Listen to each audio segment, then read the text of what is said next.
Ada satu orang di antara kita mungkin tahajudnya 10 rakaat setiap malam, duhanya 12 rakaat setiap pagi, baca Qur'annya one day one juz, satu hari satu juz, malamnya one night one juz, satu malam satu juz.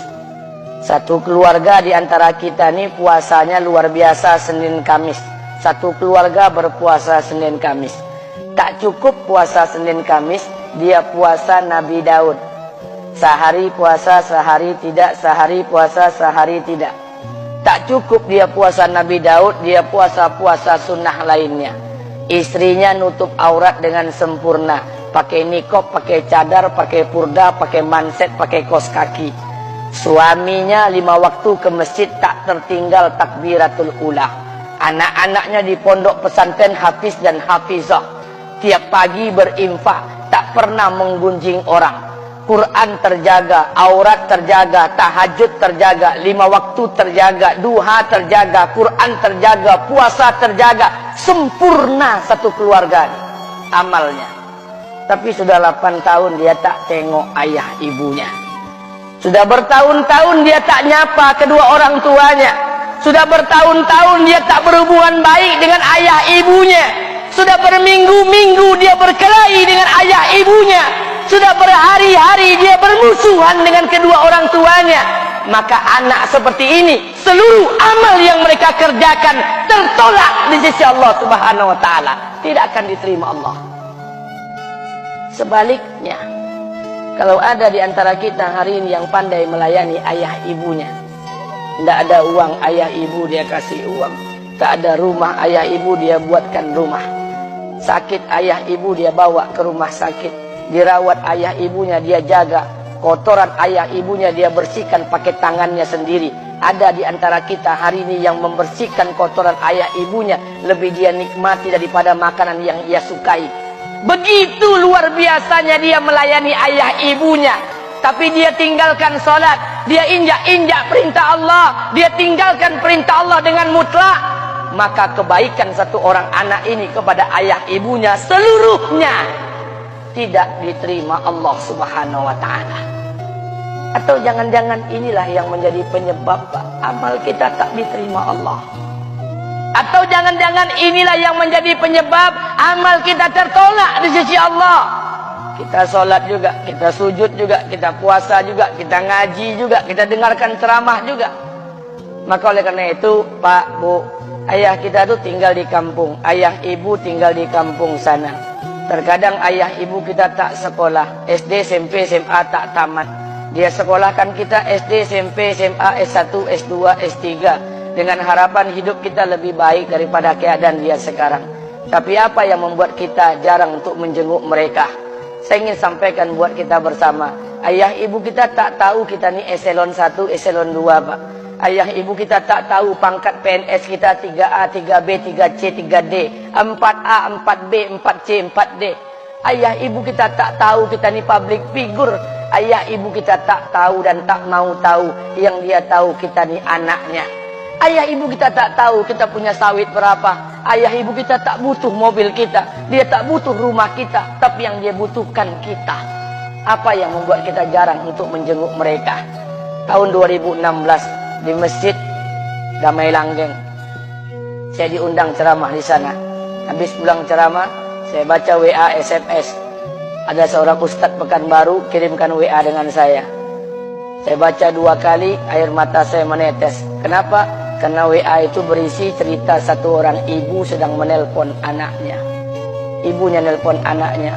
Assalamualaikum nak. Waalaikumsalam kata anaknya. Kata ibunya, nak, sudah 1 bulan kau tak tengok ibu. Apa yang membuat engkau berhalangan nak? Apakah kau sibuk dengan pekerjaanmu? Minggu yang kedua ibunya telepon lagi. Assalamualaikum nak. Kata anaknya, waalaikumsalam. Kata ibunya, nak, ibu dapat kabar apa engkau baru beli mobil baru. Apa betul nak? Kata anaknya, betul bu. Kata ibunya, alhamdulillah nak, ibu bangga. Kau pandai menyenangkan hati anak istrimu. Minggu yang ketiga ibunya telepon lagi. Assalamualaikum nak. Kata anaknya, waalaikumsalam.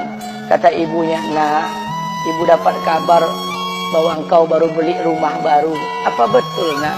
Kata anaknya, betul bu. Kata ibunya, alhamdulillah nak. Ibu senang kau bertanggung jawab dengan anak istrimu.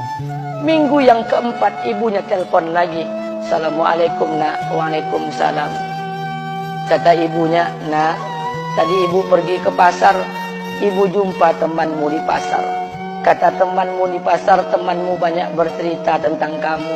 Kata temanmu tadi, kamu baru beli anak anjing seharga 40 juta dari negeri Belanda. Apa betul nak? Kata anaknya, betul.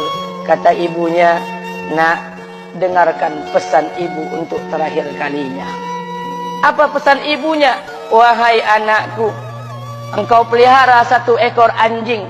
Kau siapkan harga anjing 40 juta. Kau siapkan rumah untuk anjingmu depan rumahmu.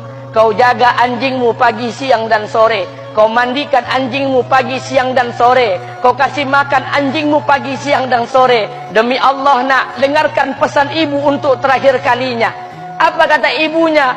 Demi Allah nak, demi Allah. Kalau seandainya Allah menciptakan ibu, kalau seandainya Allah menciptakan ibu untuk yang kedua kali di muka bumi ini nak, demi Allah, ibu tak ingin terlahir sebagai manusia. Ibu ingin lahir sebagai seekor anjing, biar berada depan rumahmu dan melihat wajahmu setiap hari. Ibu kita tak butuh harta kita, Pak. Dia tak butuh uang kita, dia butuh kita. Apa yang membuat kita jarang untuk menjenguk mereka? Pantas hidup kita tidak berkah. Pantas rumah tangga kita tidak sakinah.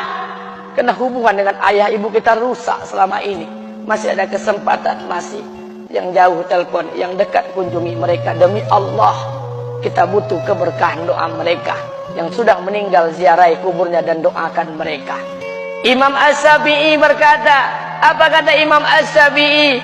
Manusia zalim, manusia bodoh, kalian tak tahu apabila ayah dan ibu kalian mengangkat tangan di malam hari, dia berdoa kepada Allah untuk anaknya. Doanya cuma sekali, malamnya cuma sekali, hanya sekali saja doanya. Apa kata Imam Syafi'i? Sekali doa ayah dan ibu kalian sudah cukup bagi Allah untuk menjadikan kalian anaknya berkah dunia akhirat. Hari ini berapa banyak doa ayah dan ibu kita, tapi tidak ada keberkahan buat anak mereka. Kenapa? Hati mereka tersakiti. Maka pulang, Pak, cari mak bapak kita. Kita punya rumah hari ini, Bu. Kita punya rumah, punya harta, punya uang, punya pekerjaan, punya kekayaan, punya sawit. Kita jadi orang hari ini jadi pegawai, bukan kena sarjana kita, Pak. Kita jadi orang hari ini bukan kena otak kita. Kita jadi orang hari ini bukan kena kepintaran kita. Kita jadi orang hari ini jangan-jangan kena keberkahan doa ayah dan ibu kita yang tak pandai tulis baca di kampung sana. Cari mak bapak kita, Pak. Demi Allah, kita butuh keberkahan doa mereka. Apa guna di kehidupan dunia sementara Allah tidak ridho dengan kehidupan kita? Pantas amal kita tertolak di sisi Allah. Maka pulang ke rumah cari mak dan bapak kita yang masih hidup, duduk bersama mereka. Kalau seandainya kita tak bisa membahagiakan mereka, jangan pernah menyusahkan mereka. Kalau seandainya kita tak bisa membuat mereka tertawa, jangan pernah membuat mereka menangis. Demi Allah, kita hanya punya 1 ayah kandung.